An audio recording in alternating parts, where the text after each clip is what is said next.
they will opt to actually Your remove team Lolita is as picking. well that sort of core tank still left available. Yep. More importantly, setting up for the Oh. Jaguar perfectly. Oh Ooh. man, totally forgot about that as well. So, of course, it doesn't make sense for Evos to still go in for that Lolita as well. Like Yeah. they've already got so many melee pickups right there. So if they were to actually take up more ranges, definitely would be perfect. Now, RRQ's turn for that fiery final 2 picks to complete the matchup. And I don't know, the boys from Evos SG are looking a little bit more tense than usual. Yeah, I don't know whether it's just jet lag or whether they're just like nervous to be playing so early in the day. But Pretty sure there's no jet lag though because we play on that sort of same time zone. I'm trying to give him an out here. I'm trying to give him an out. Oh, come on, man. Come all on, right, well, man. let's cut him some slack in that sort of sense. But Baxia though, we're gonna see our very Your first team is Baxia picking. in M1. So this is definitely gonna be pretty much exciting. Of course, there's gonna be the great sort of chase coming in from Tsuru, heading all over the map. And if he does get one good catch onto its members like the Chonger, then that will be definitely something that will be a great pickup for RRQ. Yeah, I mean Baxia overall that Tortoise Poissons is just a great ability. I kind of feel I'm kind of torn because it's like to me it's like a Johnson ultimate, except you have more angles to kind of engage. You can get a good back flank if you have the options. But overall, I haven't been seeing Baxia perform over the moon here. It's not as good as Grok. It's not as game changing as an Akai, and Oh, that's what yes. really hurts me. I would definitely agree that it's not as great as Masha. It's not as great as some of all these tanks such as the Grok. But now we're seeing, of course, the Granger being brought right in. So that will complete the entirety of the lineup of Evos SG. Which one do you favor the most coming into its game 2? Tough to say. It really is tough because there's some great options coming in from RRQ to kind of play around the composition of Evos SG here. But if I had to say, it really comes down to the supports here because the supports are going to make a very big difference, especially with the Akai Hurricane Dance. He's going to be looking for those big engages. The Baxia as well as the Kaja, that's a tough combination to beat. I'm Yeah. not gonna lie. I'm leaning a little bit, just a little bit towards RRQ because they have a lot of options to get on top of the Chang'e, and it's really on Odir Bambi to be in a better position in comparison to the supports from RRQ if they want to win this matchup. From my side, I do like the side of Evos Singapore having a little bit more security hitting into its mid game. Agreed, As compared yes. to what they drafted back in game 1, this is definitely a lot better than what we saw. At least they understand now that we need some of all these members to at least soak some damage. So they've got that crossed out on those checkboxes. Yes. And now bringing back that Chang'e pick that they did pull out in those grand finals back in MYSG. So this is one of that sort of pocket pick strat that they do have coming in towards M1. Well, I mean, it was like a pocket pick track, and then it just became meta. Now everybody is just like, all right, I'll just have Chang'e in the back of my mind. But let's 5 go seconds till the into enemy game reaches 2. the battlefield. This is Smash between Rex, them. Regum, Geon against All Evos troops SG. Game 2. that's right. And if you haven't got yourself the tickets to MLBB M1 World Championship, it's happening on the weekends here in Asiat Arena. So make sure you guys grab it real quick with the promo codes being provided. Now, we're starting off with a 2 versus 2 over in mid lane. Of course, topside, we're going to see a little bit of that tussle between Tuturu, Ace, as well as Potato. They're already on the prowl, already dealing quite a chunk of damage, but this shouldn't be too much of a problem for them to actually face off with. So, of course, we're seeing a little bit of Revitalize for Liam here. So, what do you feel about Revitalize on Baxia? Great spell. Absolutely great spell. But it also allows Baxia to kind of hold on his own when he goes for an engage and the team isn't able to follow up like exactly on time here. But I think overall, it's pretty smart what both teams did. Right now, especially Revitalize on the Baxia, great. But on the side of Evos Esports SG, I think what they did is really smart here, where they kind of switched up the lanes, where they said, okay, we're going to put you on the dual lane in the top side, because we know for a fact that Barang can't do a great job, and it's already paying off. I mean, Revitalize, great switch on the other side of the map, and they immediately punish them on the bottom side. Great rotations from mid. Oh, yes. We'll definitely see a great start for the side of Evo Singapore. And now Soul close to actually falling out. Flickers being popped out instead. And now Bambi as well. JPL tries to return the favor. And this will be 2 kills in the bag. And this is just in the span of less than 2 minutes. Yeah, just... Oh, that was close. That was really, really close here, especially from RRQ. He got a little hungry for blood. You can definitely see it in his eyes. He wasn't able to get a range for that last auto attack, but overall, I think Evos Esports are very happy with the catch that they got. 2-0 right now. They have to keep playing the game slow, especially if you're in RRQ's position, because you do scale pretty decently when you have carry on your side. That's right, and then we see a little bit of that hastiness coming in from the side of RQ. I felt like if they were just to play things a little bit safer, and they're already forcing somebody to back away, they're already losing that experience. You don't really have to fully commit in that sort of sense. But now, for Turtle being challenged, and here comes the box. Face crack being pulled out as well, but Soul already negating them from entering, and that first Soul goes in the hands of Evos Singapore, and Righteous Pathway has been opened up as well. But now, that's pretty much a clean disengage from Evos SG. So nicely done. Oh dear, Bambi, great zone control here. Liam making sure he tries to make sure that no one else is able to get out here. The stun goes through, but again, doesn't really matter here. Sin's gonna back away. Soul, Big Ong Fist pushes him away, but he knows he doesn't have enough damage to one-shot Sin just yet. And more importantly, he can just Phantom Step over the Fist Break. That's right, and look at Vin, even that sort of distance, he's getting chunked out by Chang's ult, and Liam here possibly trying to actually get a couple of all that sort of informations now. A couple of minutes have passed, but the next objective will still be on the top side of the river, as Ace as well as Potato has been doing such an absolute great work against the Tirurs thus far. Yep. Oh, nicely done. Great maximum impact. Stealing away the buff. Oh, great catch. Bin pushes him through. Oh dear, Bambi's in trouble. Quickly having to pop the sprint. Meteor Shower is being put down, but JPL disengages any more follow-up with the Hurricane Dance. Oh, Zin's in trouble. Wow. Flicker already coming through. Soul, he tried to go for an initial all-in. Doesn't get that last hit. And Ace has to put the glorious pathway down to bail out of there. Gets a good amount of regeneration, giving away the crab, but no kills going over to RRQ. I'm just loving the entire chess piece coming from both sides, and we see great amount of respect being shown to their opposing sides as well.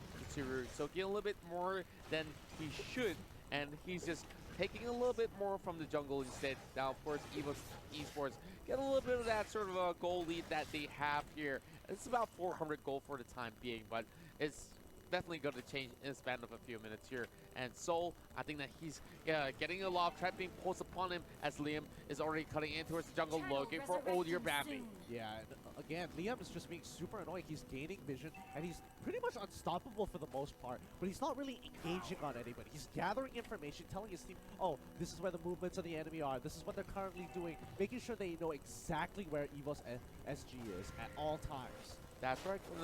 We're seeing great movements coming across that box here. Of course, now they're trying to actually disturb some of these members of Evos Esports. Now, we're seeing, of course, Boxia being so mobile to actually rotate across the map to even support this team. And now, Turtle number 2 already being spawned. Is Evos going to be ready for this? Oh! Ooh, locking him down. I mean, the double ultimate was a bit of an overkill, but you know, you want to make sure you secure it. Oh, Potato's in trouble. He gets caught out here, and Liam just ensures his death, cutting off his exits completely, as the rest of Evos Esports are just a second tad bit behind. That's right, and for members on the top side here, let's have a look into it. It's a quick replay on how they managed to set this one up. And of course, we see Ace here opening up that Righteous Pathway a little bit way too late to actually join in the party as well. And this Turtle, of course, getting pulled back and forth, but no commitments whatsoever until Liam goes in crashing towards the side of JPL. Pulls him back with a Divine Judgment as well. And JPL here still managing to escape with that Frog Leap as well as Hurricane Dance all intact. Oh, so nicely done. So nicely done. 1,000 pounder just to get the shield as well. I mean, the rest of the team is just kind of holding on their own, and now Soul's in trouble. He has to recall out of there before they collapse on it. I think he should be able to get away here. No issues whatsoever. Evos Esports controlling the top side, and despite having a two-kill lead, the gold is pretty even. Yes, we see both sides stalling it out for a little bit more. And members of RRQ here, of course, trying to poke as much as they can, trying to force away Evos SG. In terms of itemization, we've already seen one Bloodlust act for the side of Tamas as we see Jiao PL already locking Sin on the wall. But here comes the follow-up coming a little bit too late though. Soul almost getting a catch, but that meteor shower will be able to connect, and my oh my, Odia Bambi gets one kill. They are going to continue forward as they push through. Vin gets an initial catch, but again, not the priority target. Good disengage. They lock him down with the law in order, but the rest of the team's going to pull back. Oh my goodness me. It's so coming in with the Frizz Cracker as well. Almost here now. Jago in the back and WPL going in with the flicker. But that's a huge blunder that we're seeing here. 3 members are low, but that should not even be made possible. Of course, Evos Esports still looking for a dive, but there's no minutes going in. So this means that they can take the next best option, which will be the turtle. Yep, great punishment. They're going to wait for the next wave. They have Badang on the side lane, but let's look at the replay here because it was looking like, oh my goodness, what is going on? And all of a sudden, Odir Bambi comes through. He gets his ultimate again and just completely cuts off the lane. It's like, yeah, I'm not going to let you walk back to your turret. I'm going to chunk you out completely with just the meteor shower. Oh my, now we're seeing a little bit more action on the top side as well. Of course, even on the bottom side, we see a little bit of skirmish, and Bambi is being left by himself. This is going to be having JPL to protect him for the time being, but Tsuru is going to catch that Panda out, and Hurricane Dash has been forced out. Bambi instead turns things around. Oh, he's still alive. Tsuru trying to force him all the way back, and Potato here, 1 versus 2, and will fall to the hands of I Am Jago. Yeah, and RRQ are doing something really interesting here because not only are they putting pressure, they're forcing out mistakes out of Evos SG. They know that Odir Bambi as well, for a fact that JPL can kind of hold their own, but Ace on the other hand, he is struggling to hold the mid lane, especially when you're up against Kimi, who has more angles in the mid lane compared to the bottom side of the map. Now, of course, I would say that Kimi here solely scaling in towards the late game here will be something that's going to be pretty much vital for the side of RRQ, because this Kimi is just going to get stronger and stronger as the game progresses. And heading in towards this minute right here, we're seeing so many of these objectives being leaning over the top side here as RRQ has absolutely great. But then again, look at Evos here, still desperate for a catch, still trying to look for that opportunity, but Liam has been the bane of every sort of team fight that they get into. Yeah, I mean, Liam is basically just spotting out Evos Esports wherever they are, making sure that they don't have angles, and he's more importantly cutting off rotation paths for Evos Esports. Like, they have to take such a long detour to get to another lane. They can't just beeline it to the top side of the map or beeline it to the bottom side wherever they want to, because Boxia is just like, no, I'm not going to let you. Yep, not going to be able to actually give any sort of room for them to even pull the trigger. But speaking of pulling the trigger here, great sort of shots have been coming out from I Am Jago. And he hasn't really missed all too much of those maximum charge from the previous game all the way to now as well. Now, Evos Esports, knowing that the Lord is up, but they're not really going to be fully committing in towards getting themselves in towards danger. Japio also trying to set up a little bit of that sort of a camp, as we see a golden staff have been purchased by the Badang. That's a huge buy. That means he has a lot of damage in store. He just needs an opportunity to get to that backline. I think he should be able to one-shot carry here. Oh, Liam takes quite a bit of damage. Meteor shower on the opposite side, trying to zone out the two main the two playmakers as well as the carry. Wow. Now, I'm seeing a lot of all these turrets slowly falling off for the side of Evos SG, and they don't really seem to be responding all too well, but they are sticking as a unit over on the mid side here. And we see Ace being a really vital member to actually keep members of Evos SG well in life in those team fights. Meteor Shower has been expended, trying to take down Liam. Not really going to be having all too much of the room to actually step further in towards the jungle, as Liam will be forcing them to back away as well. Yeah, and what used to be Evos Esports having a good lead, RQ have actually caught back up and surpassed them in gold. And this is kind of surprising because I would have expected by now Evos SG would still be in the lead, even if it was by a little bit here.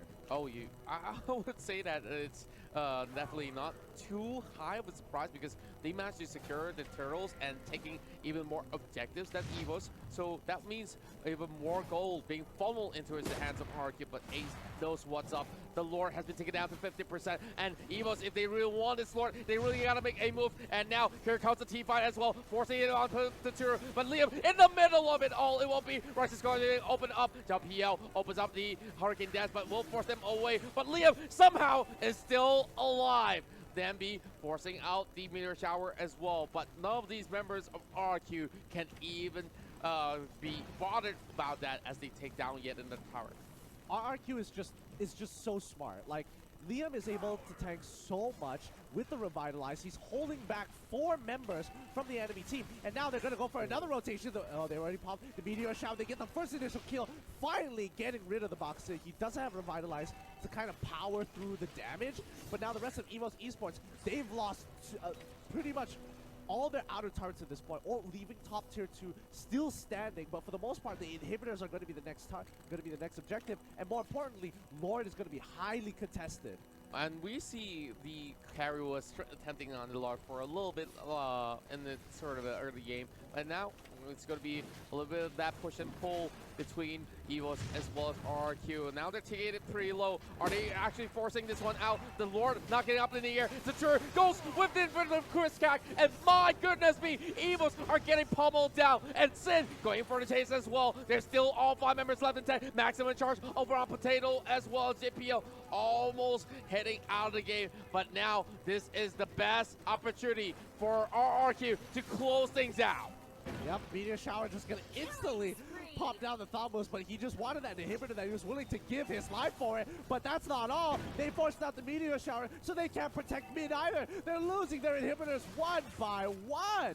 I just love the macro game coming from RRQ. Look at how well they just control every single lane, and they knew what to do. They don't really care whether they have the Lord or not, but they know if they do force the fight, they will get the advantage that they are looking for. Of course, we're going to see a little bit of that sort of replay, of course, brought to you by U-Mobile. Yeah, oh my gosh. Just the Lord fight in general, it was looking so good until they realized that their priority target, Ayab Jungle, didn't get caught into that fist crack. He uses the chemical refinement, gets out of there, and just chunks out the rest of the team. Yeah, it's going to be pretty much difficult for even Evos to actually come back into the game, only having 1 tower as well as the Lord already marching in. Bambi being forced to use the Meteor Shower to even take down the health, but RRQ, of course, still needs those minions to come right in. Now, JPL, though he is that tanky archetype, but he's still level 12. He couldn't possibly do all too much, especially when you have too many of these members in the front line with that flicker as well as Divine Judgment, pulling them back as well. That's the first kill, as well as the killing spree for Vin. But now look at Tutur go. Oh, that's a big blow. And instead of getting those kills, they want to secure the game. And game 2 will also be in the hands of RQ 2 in a row. What a strong performance coming in from RRQ there. Like, honestly, what is their